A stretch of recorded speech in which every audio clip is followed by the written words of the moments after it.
2 anos eu realizo pesquisa e conduzo o projeto num tema novo que se chama Internet das Coisas, que é um novo paradigma de comunicação.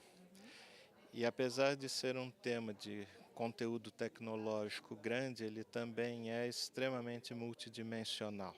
Isso quer dizer que ele envolve processos de negócios, fatores humanos, segurança, privacidade de dados, governança, regulação, o que quer dizer que é um campo muito importante para cooperação e inter-relação com o meio jurídico.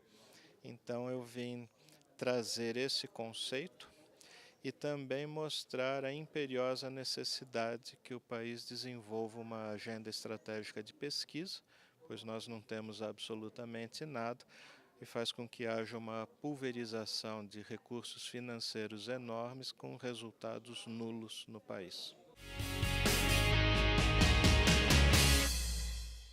Eu vim participar do Cyberjur como palestrante e também como aluno para aprender um pouco do que os outros falavam e compartilhar um pouco do que eu sei. Foi sobre a limitação dos contratos de software e a responsabilidade civil. Foi muito boa, deu para compartilhar um pouco do desafio dessa área, que é ser diferente numa área diferente, com cláusulas que pessoas de outras áreas não conhecem e não conseguem entender. Por isso a explicação.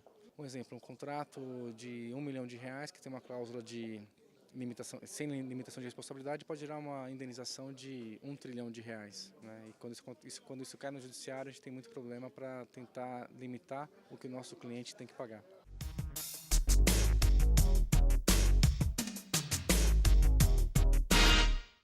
Na verdade, a comissão foi criada na expectativa e na esteira da nova lei criada, que é o monitoramento eletrônico de detentos, a famosa tornozeleira, que vem com uma nova proposta de, em tese, cumprimento de pena num novo formato, tentando melhorar o sistema penitenciário brasileiro, que é degradado e, na verdade, é a escola do crime. Então, surge como uma possibilidade de você dar àquele que vai fazer uso desse novo sistema de cumprimento mais humano e mais adequado para alguns tipos de crime. Na verdade, você tem hoje duas legislações que autorizam. Uma que estabeleceu primeiramente a possibilidade de monitoramento eletrônico na saída temporária e na prisão domiciliar, e agora como medida alternativa à prisão preventiva.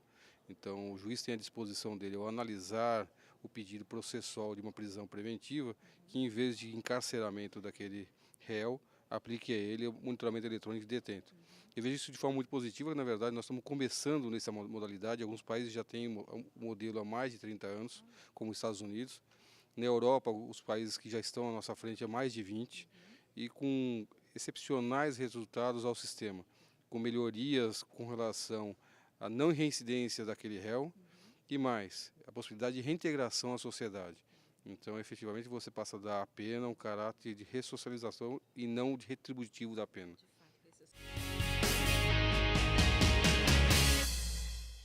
Participei de um programa de rádio com o Vitor Hugo, que abordava os problemas que uma criança ou que uma família está exposta na internet. A gente estava discutindo esse problema e me convidou porque eu dou uma palestra sobre isso, que explica os riscos que tem.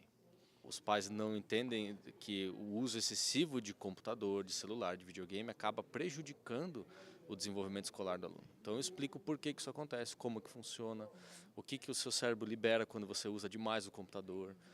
Esse que é o assunto principal da palestra. Os pais não devem deixar o computador no quarto da criança. O computador tem que ficar num lugar público da casa para que a criança não se sinta anônima. Quando a criança se sente anônima, ela também se sente desinibida e faz o que quer. Segundo, o pai tem que aprender um pouco sobre como funciona o computador. Quais são o que é o Twitter? Um dia a gente estava falando sobre isso, um cara falou assim, não, eu quero comprar um Twitter. Meu senhor, o Twitter não se compra, o que o senhor tem que aprender é o que acontece ali. E os pais não podem ter medo de educar, colocar limite e disciplinar os filhos.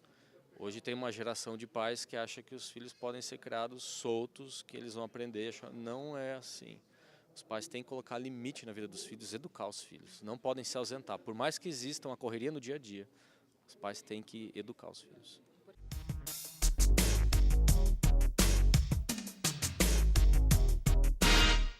Em linhas gerais, a minha principal contribuição aqui, do meu ponto de vista, é indicar as críticas que devemos fazer aos novos projetos de lei.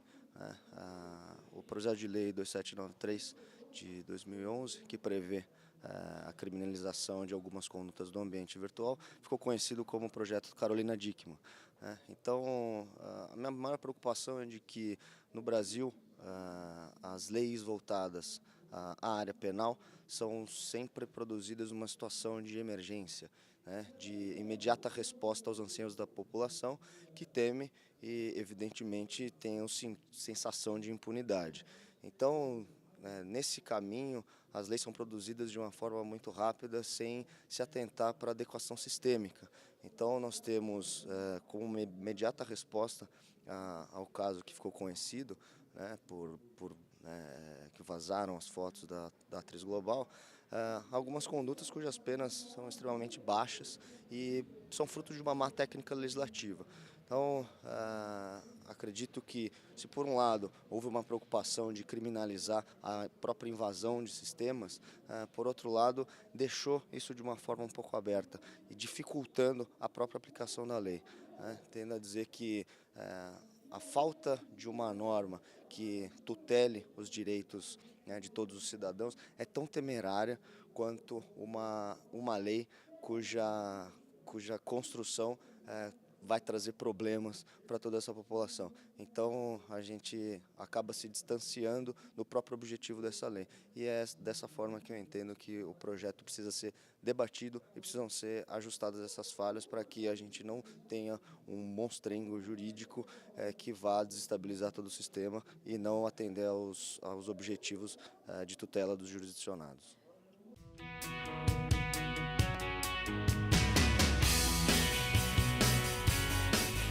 Um evento que trouxe bastante oportunidade de negócios para a gente e veio alavancar bastante assunto referente à segurança do documento físico sendo passado pela internet. Qual a diferença entre o seu documento físico e ele sendo passado para digital? Qual a segurança que você vai ter após ele ser digitalizado, né?